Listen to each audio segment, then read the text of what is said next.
వివిధ పార్టీ నాయకులు ఉన్నారు, రాష్ట్ర నాయకులు ఉన్నారు, అభిమానులు ఉన్నారు. అందరికీ కూడా పేరు పేరు నమస్కారం తెలియజేసుకుంటూ ఈ వర్ధంతి రోజున రంగా గారికి ఘన నివాళులు అర్పిస్తూ ఆయన ఆశయాలు ఏవైతే ఉన్నాయో అవి కొనసాగించడానికి మా ప్రయత్నం చేస్తామని చెప్పి ఈ సందర్భంగా తెలియజేస్తున్నాం.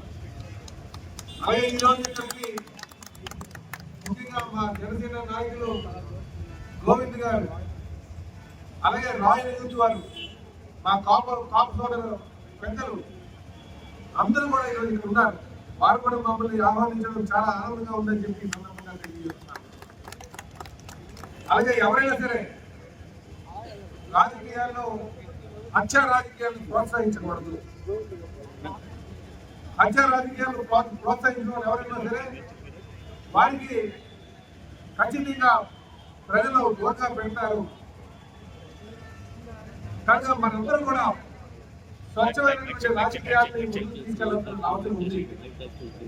అటువైపే మేము ప్రయాణం చేస్తున్నామని చెప్పి ఈ సందర్భంగా తెలియజేస్తూ, అలాగే ప్రజాస్వామ్య విలువలు ఎవరైతే గౌరవిస్తారో వారి పక్షాన్ని ప్రజలు ఉంటారన్నది ఇది ఒక నిదర్శనం చెప్పి ఈ సందర్భంగా తెలియజేస్తున్నాను.